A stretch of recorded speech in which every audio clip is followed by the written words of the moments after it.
नमस्कार अथवा स्वागत है आपका हमारे YouTube चैनल निम्बस IQ। तो आइए बिना किसी देरी के स्टार्ट करते हैं जीके के प्रीवियस ईयर क्वेश्चन पेपर से। तो पहला क्वेश्चन ये रहा, निम्नलिखित में से कौन संसद का अनन्य भाग नहीं है? तो ऑप्शन ए है राष्ट्रपति, बी है उपराष्ट्रपति, सी है लोकसभा, डी है राज्यसभा। तो इसमें सही आंसर होगा उपराष्ट्रपति। ठीक है, अब आए हम दूसरे क्वेश्चन पे। दूसरे क्वेश्चन में है, भारतीय संविधान के किस भाग को उसकी आत्मा की संज्ञा प्रदान की गई है? तो ऑप्शन ए है प्रस्तावना, बी है मौलिक अधिकार, सी है राज्य के नीति निर्देशक तत्व, डी है संविधान के सभी अनुच्छेद। तो इसका सही आंसर होगा ए प्रस्तावना। ठीक है, अब आए हम तीसरे क्वेश्चन पे। पटना उच्च न्यायालय की स्थापना कब हुई? देखो ये बीपीएससी में भी आया हुआ है, 1994 में। तो कब हुई पटना उच्च न्यायालय की स्थापना? 1916 ईस्वी में। ठीक है, अब आए हम फोर्थ क्वेश्चन पर। भारत के उपराष्ट्रपति का चुनाव किया जाता है, ये तो देखो एसएससी में आया हुआ है 2008 में, 2008 है ना। तो भारत के उपराष्ट्रपति का चुनाव कब किया जाता है? किसके द्वारा किया जाएगा? संसद के सदस्यों द्वारा, राज्यसभा के सदस्यों द्वारा, संसद के निर्वाचित सदस्यों द्वारा, या संसद और राज्य विधानसभाओं के सदस्यों द्वारा। तो जो भारत के उपराष्ट्रपति है उनका चुनाव किया जाएगा संसद के सदस्यों द्वारा। अब आते हैं हम फिफ्थ क्वेश्चन पर। वह निम्नलिखित में से किस राज्य में द्विसदनात्मक विधायिका नहीं है? ये तो देखो यूपी पीसीएस में आया है, तो इसमें नहीं है, ये मध्य प्रदेश में नहीं है। ठीक है, अब आए हम, भारत में पहली बार महिलाओं को मताधिकार कब प्राप्त हुआ? ये भी अच्छा क्वेश्चन है, तो इसका सही आंसर होगा ऑप्शन नंबर बी, 1926 ईस्वी में हुआ था ऐसा, कि पहली बार जो है महिलाओं को मताधिकार दिया गया था। ठीक है, अब आए हम सेवेंथ क्वेश्चन पर। किस संविधान संशोधन अधिनियम द्वारा भारतीय संविधान में 9वीं अनुसूची जोड़ी गई? तो ये हुआ पहला संविधान संशोधन अधिनियम द्वारा। ठीक है, अब आए हम एट्थ क्वेश्चन पर। मौलिक अधिकारों को लागू करने का दायित्व है किसका है? ये है उच्चतम न्यायालय और उच्च न्यायालय दोनों का है। तो इसका सही आंसर होगा ऑप्शन सी। ठीक है, अब आते हैं हम नेक्स्ट क्वेश्चन पर। वो है नाइन्थ क्वेश्चन। वो क्या कह रहा है कि 73वें संविधान संशोधन अधिनियम द्वारा भारतीय संविधान में कौन सी अनुसूची जोड़ी गई? तो इसका तो सिंपल सा आंसर है 11वीं अनुसूची जोड़ दी गई थी उस टाइम पर। ठीक है, 73वें संविधान संशोधन अधिनियम द्वारा। ठीक है, 11वीं जोड़ी गई थी।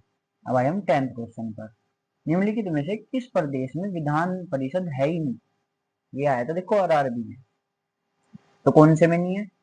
यूके यानी कि उत्तराखंड। उत्तराखंड में तो है ही नहीं, क्या नहीं है? विधान परिषद।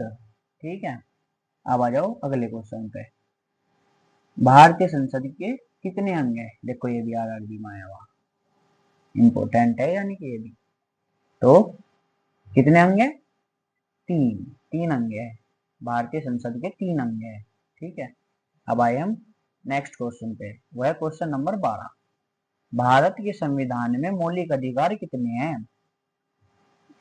तो भारत के संविधान में मौलिक अधिकार एसएससी में आया हुआ है ये, तो इसका जो सही आंसर होगा वो पहला ही होगा कि मूल संविधान का हिस्सा था।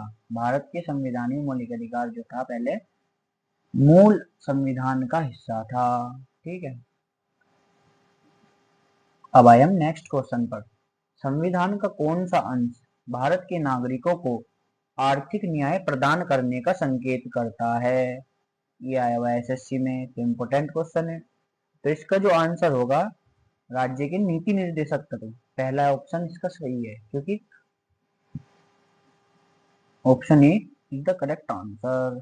ठीक है, अब आए हम 14 क्वेश्चन पे। वो क्या है? भारत में एकल नागरिकता की अवधारणा अपनाई गई है, एकल नागरिकता की अवधारणा अपनाई गई है। एसएससी 2011 में आया हुआ है ये।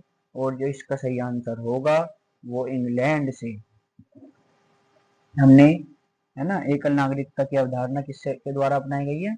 इंग्लैंड से ली गई है ना। अब आए हम क्वेश्चन नंबर 15 पर। भारतीय संविधान में कितनी भाषाएं क्षेत्रीय भाषाओं के रूप में मान्यता प्राप्त है? यह आया हुआ है बीपीएससी में 2008 में।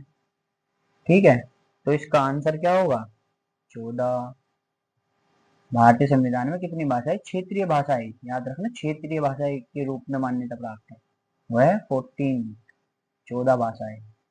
भारतीय संविधान में न्यायालय में कौन परिवर्तनीय है? ठीक है, कौन है? वह मूल अधिकार। मूल अधिकार परिवर्तनीय है, यानी कि इन्हें हम चेंज कर सकते हैं। मूल अधिकार ये चेंजेबल है, एक तरीके से ऐसा समझ लें। क्वेश्चन नंबर 17, यह हमें क्या कह रहा है?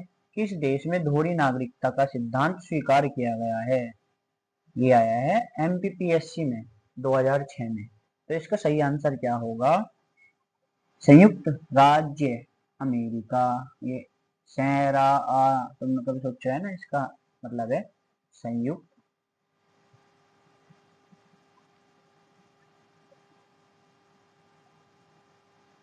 राज्य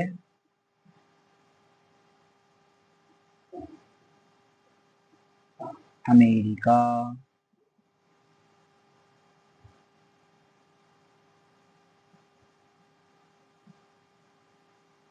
ये इसका सही आंसर है।